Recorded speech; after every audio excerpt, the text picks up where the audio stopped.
All right, Dodger fans, welcome back into the LA Sports Brotherhood. It's me, Ryan, here with my brother Matthew, and we're back with another video after a nice little Thanksgiving break. I hope you guys enjoyed it for yourselves with your family. We got some very major news, the biggest news of the offseason, actually, for the entire league, but it's definitely for us as well. The Dodgers hit one of our wish lists. Like, I think it was mutual, right? You had them kind of mentioned in our little wish list video we had for the offseason. Blake Yeah. Snell is officially a Dodger. A contract that I was actually very surprised to see. Not just like signing him because we both kind of felt that it wasn't a Dodger move to make, or at least a traditional Dodger move to make in terms of like value and stuff, but also just the money value itself, way higher than I was expecting. 5 years was interesting. I think we both kind of liked him outside of like his ability. We liked him as like a realistic target because we thought he would be like 3 or 4-ish year deal with high AV, which is what the Dodgers like to operate. Instead, he gets the coveted 5th year, fully guaranteed, no options, limited no trade for, correct me if I'm wrong, Matt, like 182, I think it was 180 for sure over 5 years, with 60 million deferred. And I think we'll get into that at some point, but I don't really care about the winding and stuff. Matt, initial reaction when you saw the notification from Passan, and just going forward, how do you think he fits?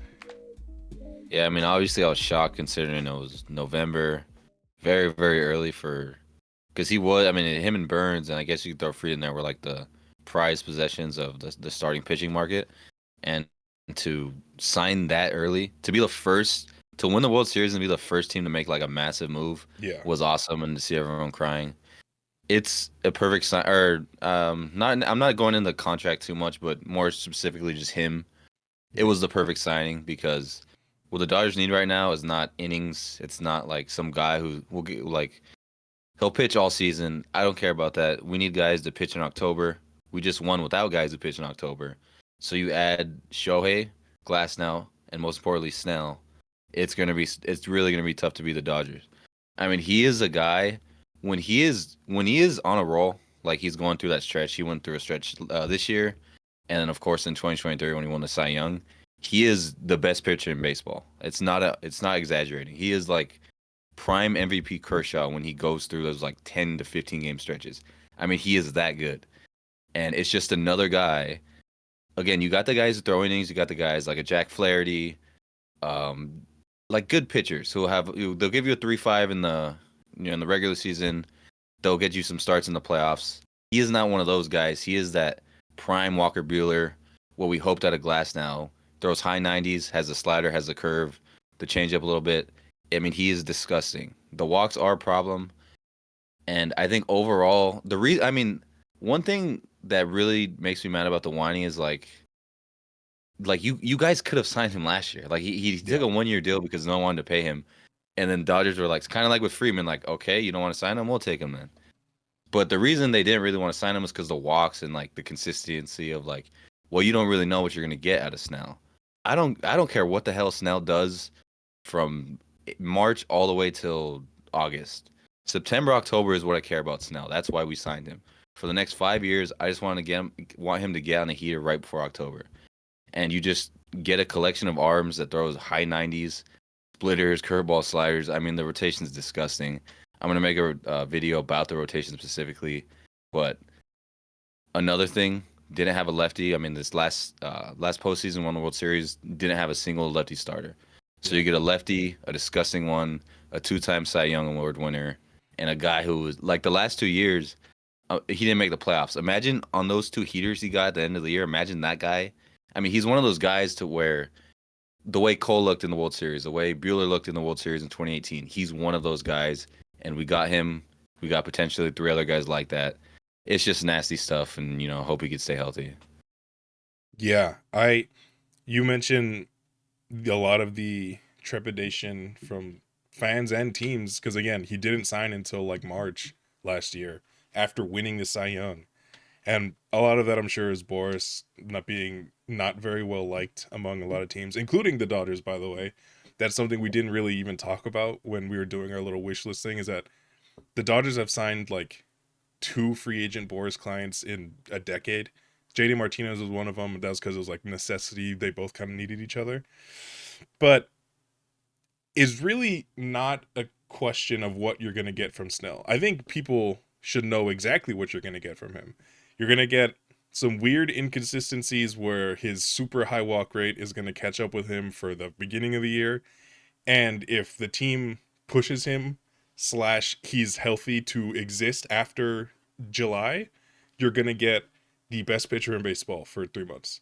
That, like, it's not a coincidence to me that his two Cy Young years are the only 2 years he had 30 starts. Literally, I mean, again, those aren't numbers you're excited about. Like, oh, if we can get 30 starts from him, almost like Tyler Glasnow before we like traded for him last year. But they don't need to push him. The Dodgers don't. Teams have relied on him. I mean, rightfully so. He's won a Cy Young. Like, you want that from an ace. But that's just not the type of guy he is, which is why teams didn't want to commit this money to him.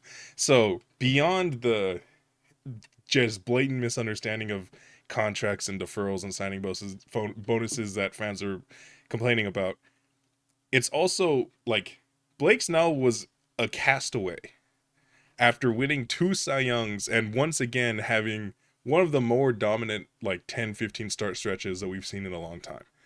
Just this last season. In fact, he was unbelievably bad to start this last year. And then he got hurt and then he went on paternity leave.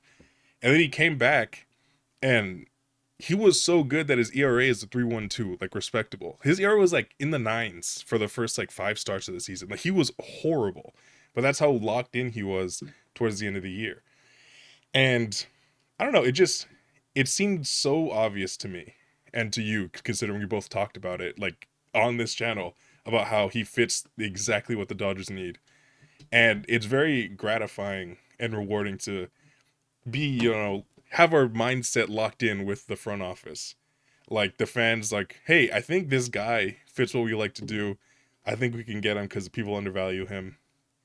And the front office is like, oh yeah, I think the just repeating exactly what we think. I mean, I'm sure obviously thinking about it way ahead of us, but just it's nice to have this little like cohesion from the fans in front office. It just makes being a Dodger fan very nice. Yeah, that's just how everyone feels right now. I mean, LA in general, Kendrick dropped an amazing album, but Yeah. every comment section, it just feels good to be a Dodger fan. Feels good to be a Dodger fan. I mean that's what it is. We got the best organization, we're the champs, and then you immediately sign probably we'll say second best, one of the top two pitchers available. I mean, it's a lot of tears from the NL West, a lot of tears from the entire MLB, but it's a massive move for the Dodgers. It was one of those things where I looked at it and I was like, that's awesome. And then 5 minutes later, I'm looking up the details and I'm like, wow, that's really, really big. I mean, this guy is, like you say, he's a two-time Cy Young. I don't know why it's kind of is disrespect. I mean, that was his contract year. He won the Cy Young and he Yeah. got a 1 year deal. So it is pretty wild. And like Yeah. you said, the type of pitcher he is, 100% his best fit was always LA because we don't need to ride him the way we rode Kershaw back in the 2010s. So Yeah. I don't know. The- You get a 6 man rotation. Glass now is a little similar. You can't ride him like that.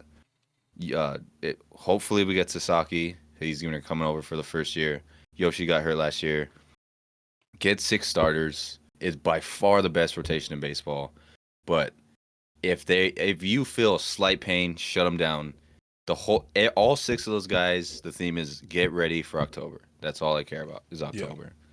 Yeah. Absolutely. So, real quick, well, not you don't have to shorten yourself, but I want to kind of transition from Snell to the off season in general. How does this signing impact the rest of free agency for you, if it does at all? Like, does signing Snell this early change your targets, change the type of player, the positions? What right now, like again, initial aftermath, what's changed for you, if anything? I don't think anything's changed. I think it makes it clear you got the one starter.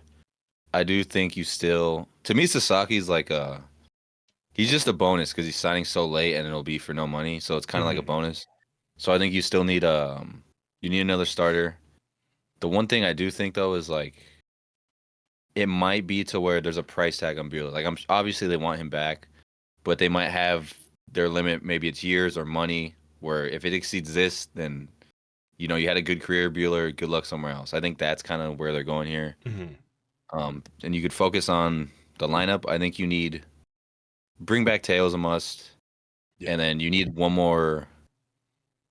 You need a bat. I mean, preferably it'd be a shortstop and Adames or a center fielder. You move Edmund to short. Like the lineup's pretty flexible, but you need one more not like a platoon. You need like a player, like a good player, Yeah. Adames level Robert player, and then a starter. I think those are the two things you're looking at. There's a lot of options there. Crochet's open. Crochet's on the trade market. Robert's on the trade market. They're obviously on the same team. Maybe you collab there.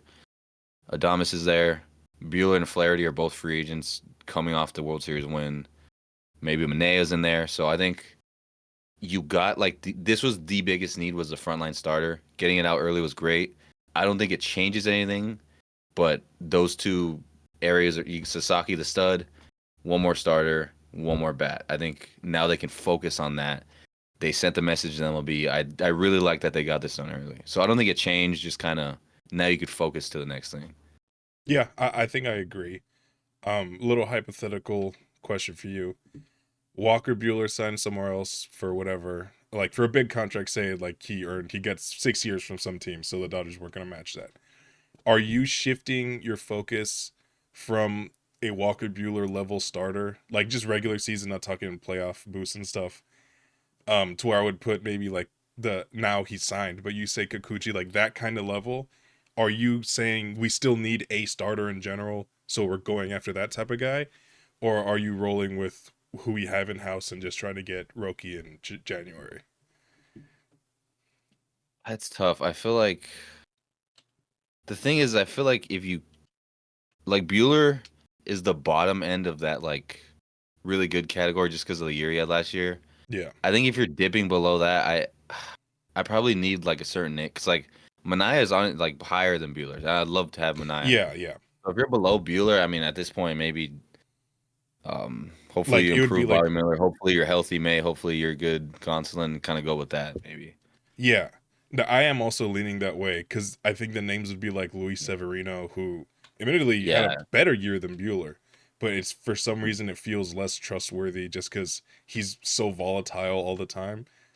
But like that caliber of starter, and I would agree. Like if Gonsolin is 100% healthy, he's almost elite, at least in the regular season. Like statistically, it's not even almost. He is an elite regular season starting pitcher. It's kind of crazy. Like if you haven't thought about him in a while, because I mean he's been out. Look at his baseball reference page. You'll be very surprised at how eye popping those numbers are. But yeah, I agree. I think this is as smart franchises do in every sport. They get their needs out of the way early, so that way they could sit from a position of leverage not only with free agency, like the players and agents aren't able to like force them in, hey, you missed out on these guys, you better pay up. Dodgers aren't getting forced into that anymore. And in trades, franchises won't see desperation a la the Lakers the last 3 years, and they can't extort you, be like, hey, I know you need a pitcher. You really need Garrett Crochet, or else you're not gonna be able to upgrade. So maybe you throw in Dalton Rushing and Jose DePaula. Like it's so perfectly thought out, and I'm very excited for the future to see Blake Snell in this rotation. You mentioned that you have like a full kind of more deeper dive into the rotation and just a Dodgers pitching outlook in general video coming out soon enough, so be on the lookout for that. Anything else you got to say before we get out of here, Matt? no, I mean, it's gonna be scary for the Dodgers. I mean, you got four guys that could start you game one of the World Series, and let's just pray to God that at least three of them can stay healthy. Yeah, it's just really just compile as many elite arms as you can and hope that three of them are still walking at the end of the season. But for now, they're doing as best as we could, really just above and beyond every expectation we could set, even though I didn't really think that was possible.